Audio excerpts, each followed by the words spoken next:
ya ndinoda kupa musoro ndichiti his glory. Ndati kudi His glory. Pachishona pachichi. Rombidzo yake. Rombidzo yake naye. His glory. Ndio nyaya ilipo. Tira kuti someone averenge Mapisarema 19 kana zvichigona neBhayibheri reshona. Mapisarema 19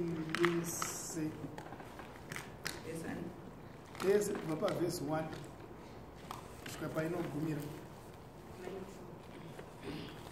Mapisarema 19:19.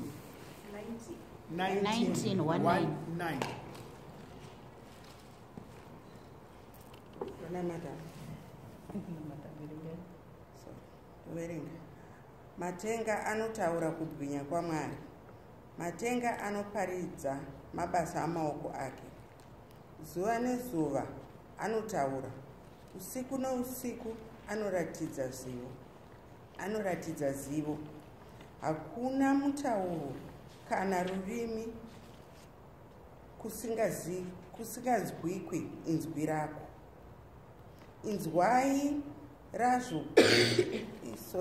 Inzwi razvo rinosvika panyika yose, mashoko azvo kumagumo apasi. Mumatenga imomo akadzika tende rezuva rakaita sechikomba chinobuda mumba, seshasha inopemberera kumhanya nangemutangi. Rinobuda kuno rumwe rutivi rwedenga richitenderera kusvika kuno rumwe rutivi. Hakuna chinhu chakavanzika kubva pakupisa kwaro. Murayiro waJehovha wakakwana, unomutsiridza mweya. Zvirevo zvaJehovha zvakavimbika, zvinopa njere kune vasina mano. Zvirevo zvaJehovha zvakarurama, zvinopa mufaro kumwoyo. Murayiro waJehovha unopenya, unopa chiedza kumaziso. Kutya Jehovha kwakanaka, kunogara nokusingaperi. Zvakatongwa naJehovha ndezvechokwadi uye zvose zvakarurama. Zvinokosha kupfuura goridhe rakanatswa. Zvinotapira kupfuura uchi, kupinda uchi hwabva muzinga. Muranda wenyu anoyambirwa nazvo pakuzvichengeta pano mubayiro mukuru. Ndiani kwaangazive kukanganisa kwake? Ndikanganwirei mhosva dzangu dzakavanzika. Dzorai muranda wenyu kubva pakutadza nogoni. Ngazvirege kuva nesimba pamusoro pangu. Ipapo handizovi nemhosva, ndisina mhaka yokudarika kukuru. Mashoko angu omuromo wangu nokurangarira kwomwoyo wangu ngazvifadze pamberi penyu, imi Jehovha, dombo rangu, mudzikinuro wangu. Amen.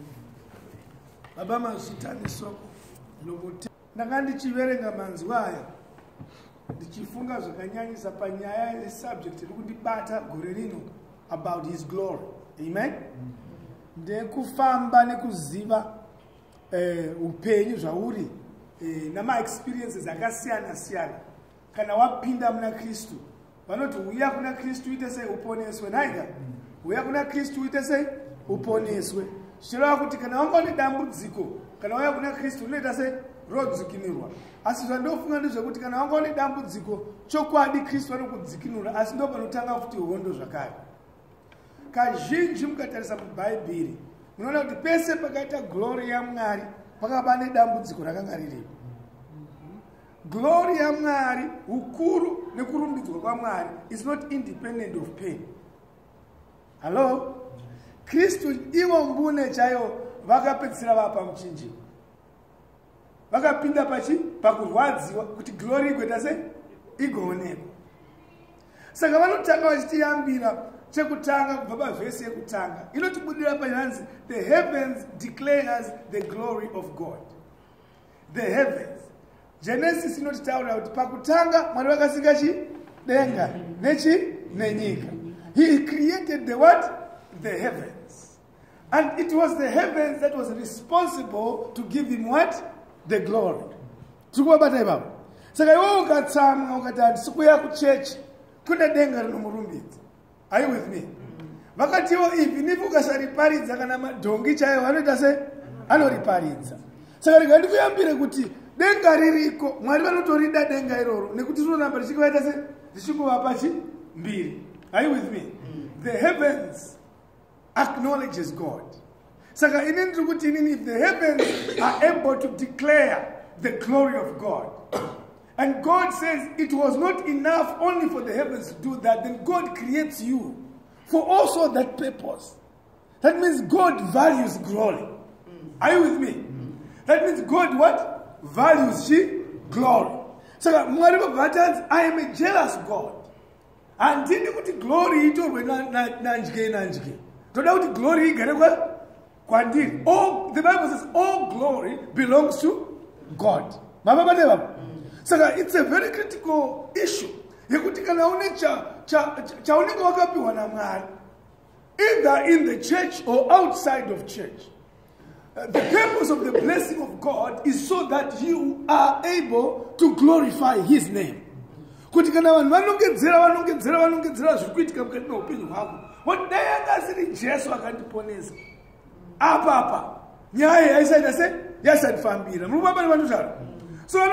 heavens to declare the glory of God. The skies proclaim the work of His hands. The design of the sky. I was amazed the first time I flew in a plane. South Africa. I was amazed because I was so wondering.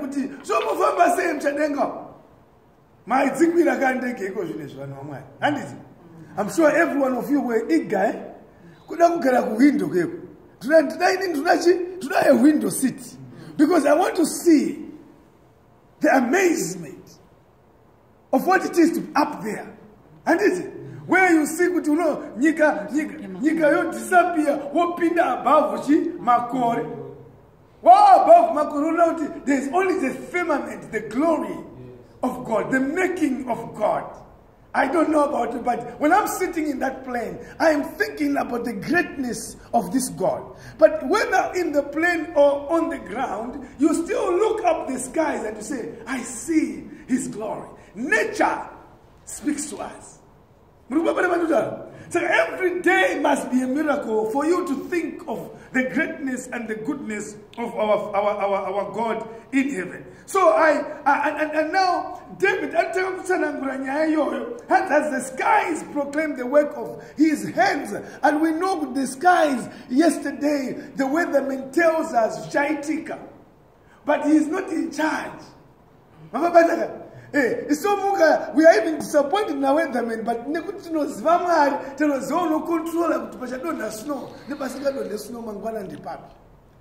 because the person really who is in charge is God. So I have no time to blame the weatherman. The weatherman saw what he saw at a particular time. No change.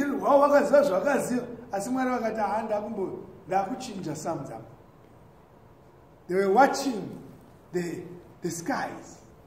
But the skies, God is in control. If God is in control of the skies, how about you? Then the skies proclaim the work of His hands. It says, day after day, they pour forth speech. Zone Zua. They pour forth speech. Just the weather, the nature, of the patterns of each day. It's so nice. Oh my God, don't know. It changes your temperament. In other words, it's speaking to you. But it's also telling you somebody, temperature. He's the God of seasons.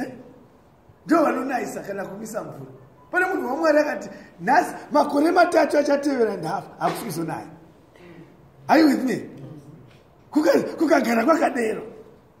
Elijah did it. She says 3.5 years. This weather is interacting.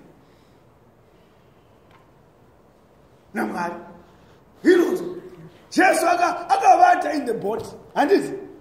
Hanzi kunouya chi? Mhepo yauya. Vose voita zvavakaita neexpertise yavakanga vanayo zvikakona kusvikira vakutoona kuti panapa takutobaya kapana. Ndokusvika kwokuenda pasi Jesu hanzi vanga vakati vavete zvavo. Handokusumuka zvanzi dzava dzabuda zvati kune mhepo. Hanzi dutu ridokuita sei? Ndokuti fiu kunyarara. It speaks. So in other words, we are now saying, if God can speak to this atmosphere, if this atmosphere can listen to God, then God is everywhere. Amen. And then God is what? Is everywhere. So if God is everywhere, why should I panic? If His name is everywhere, what's the purpose of my panicking?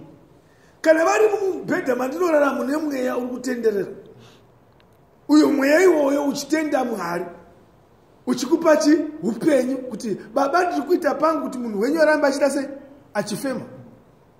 Robert hanzi every breath that I take comes from the Lord, because it is God who supplies the oxygen, and the oxygen submits to the authority of God. Kuti nhasi ndichafemwa natogara, hachandifema nhasi togara kusvikira zvaJesu zvaita sei zvaita. Asi kana zvashanda kuti asandifeme ndomisa kufema, ochiuya kudenga manje. Just nature addressing the things of God. Rova korera so yogorova iwogo sana. Are you with me? Iwosara vamwe ikana iwoto irwara muntu uri mvura dzavanonwa voti kata kuenda iwosara. Telling me kuti Mwari kana nguva yawo sati yakwana hakuna chinokumedza. Are you with me? So, as day after day, they pour forth speech. Night after night, they reveal knowledge. Aye. They pour out what? Speech, and they reveal what? Knowledge. Kana munhu wakutaura, vanhu vanomboteerera naye.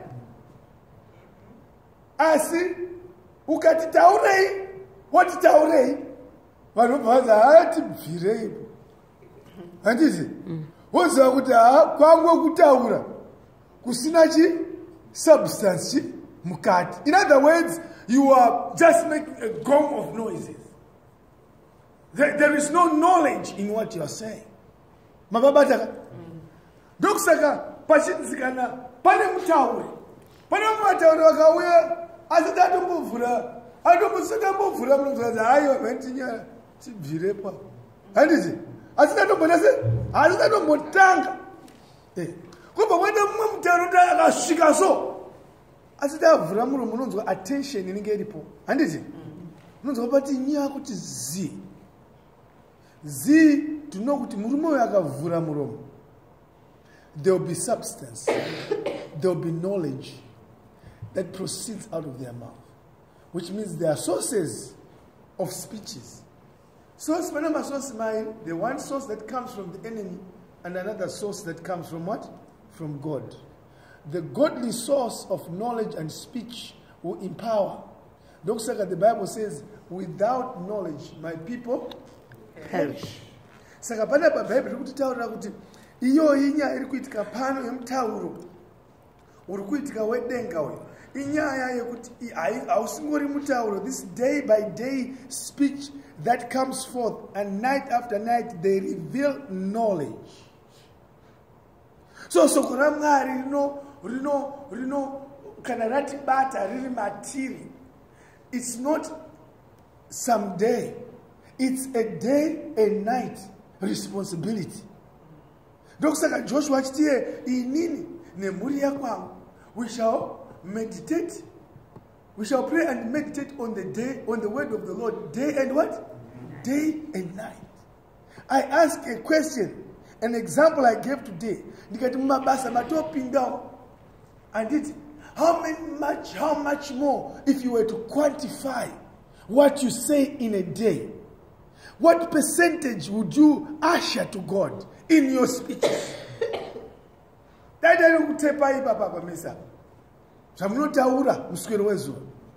What is the percentage of what comes out of your mouth that belongs to God?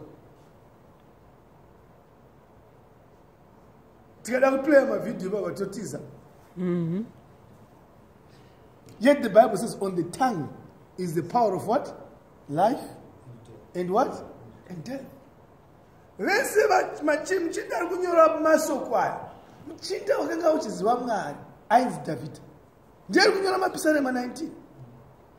are men. Anybody that we talk about that did well, mu kingdom yamngari, one might spend the time namngari.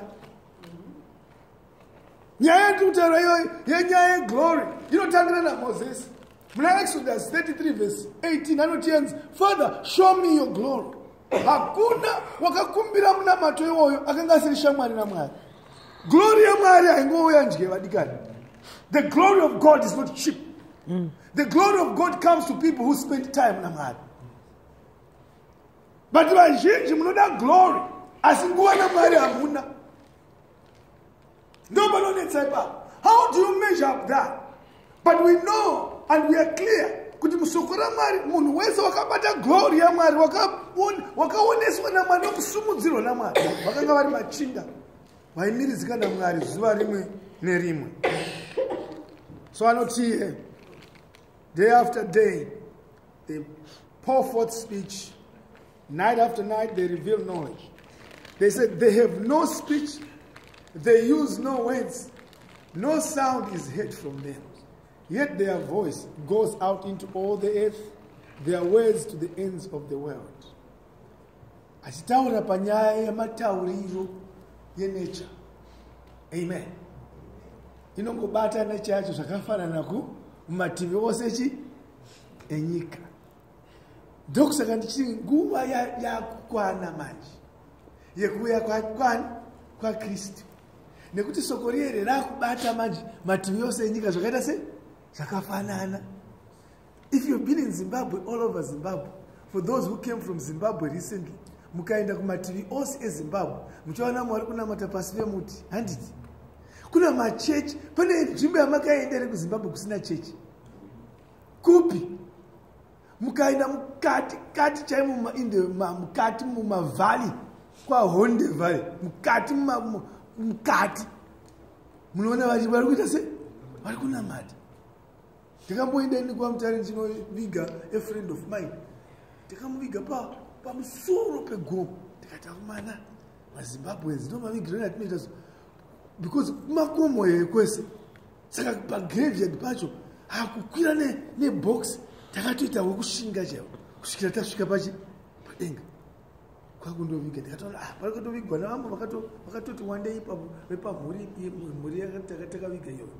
But the fact of the matter is, soko rapinda, rapenetrator in every corner of this world. Even the Muslim-speaking countries, China equals to peace and revival with underground churches. The biggest number of Christians right now is in China, reaching out to all the Muslim countries. Soko raita gunda msaira. Baba vati wa Mwari handisi kudzoka. Kusukira soko rangu raita sei rapinda mumunhu wese kuitira kuti pasazoita chikonzero chekuti handina kurinzwa. So I believe that the time is up. And the Bible says that rapture shall happen. But just as much as people missed Christ when he walked on earth, we can also miss the rapture. Because you know what's happening is that when these things are happening, when Christ is coming, Jesus, as many of us now go ziva, including his own brother James. He missed the opportunity. And that was what truly my brother was the what? Was the Messiah. Doctors hope was zitani kuzingamera nekuti wangu waure kwara manje nekuna mata mabvaya yasimba sengamera wazo realize muwanga Jesu Kristu vaita sei vaidzokera kumusha. saka zvichaitika izvozvo nezuva rehwamanda horira. Some people shall remain knowledge asi vasina kutenda. The reason why we are here vadikani nhasi uno is that we must prepare ourselves for the coming of Christ. That's the major. Tikaunganira pano sina chinangwa ichocho tapotsa the reason why we are spending our hours and our time and our gas coming and paying our tolls coming here. The reason why we are in this place is that we might be ready for the coming of the Lord. Tikamisa ipapo vadikani ndatakoniwa. The reason why we are here. Bible nodanziro, in the heavens God pitched a tent for the sun. In the heavens God pitched what? A tent for the what? For the sun. Makambonzwa the scientist akambodamboenda kuzwa. The scientist was attempted or an attempt to try. Akwindwi autoposhiki because muridzi mumwe chete anokwanisa kubasvika ipapo. Iye nyakusika denga nenyika. Ndiye wakasika akati I pitched a tent. Saka zuva, the way it functions under the direct instructions of the Creator. Roba rashanda in such a way zuva rine rudo rakafanana iye muridzi nyakusika. It shines on the evil and it also shines on the righteous. I loved you whilst you were still a sinner. Ndakakuda iwe usati wachiro, usati wakutombondiziva. Hondo dzamakanzvenga siwanadzo pakati pedu apa. Some of you shouldn't be here right now. You should have been long what? Gone. Dead. But musikatombovaziva Mwari nenyasha dzavo. Mwari vaikokubemedza so vachikukuita sei? Vachikukuzvengesa. Nekuti vakakusika vakakugadzira a good plan. Yaunga usina ruzivo naro. Tokusaka kana papo wakazoti bangu vabaramuka manje wavhurika mwoyo wako mweya mutsvena apinda mauri wakumuziva Mwari. Jesu wakati you were dead but now you are what? You are alive. Saka chiitawo zveupenyu kana manje zvaJesu izvi. Wakutiziva upenyu. Chiitawo zveupenyu. Because ivo vari kuti ivo ndiri kudzoka. But ndiri kudzoka kuzotora vatsvene. Ndizvo zvavari kudzokera. I am in charge. I've pitched a tent for the sun. That means that I'm in charge. I'm in control of the activities of earth. And it's like a bridegroom coming out of his chamber, like a champion rejoicing to run his course. I remember when I was going to wed my wife Evelyn. I was the first person in my family to do a white wedding. I was the first one. So I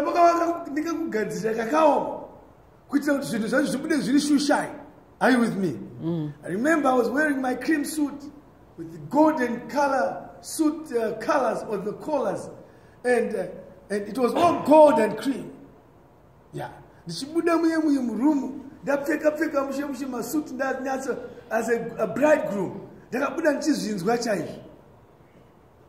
Yeah. The best car. I remember that my friend drove in his new vehicle called the Audi. Yeah. Kuzontora madam makamirirwa ne limousine. Yavangozinombokwira mupenyu wese. Yeah.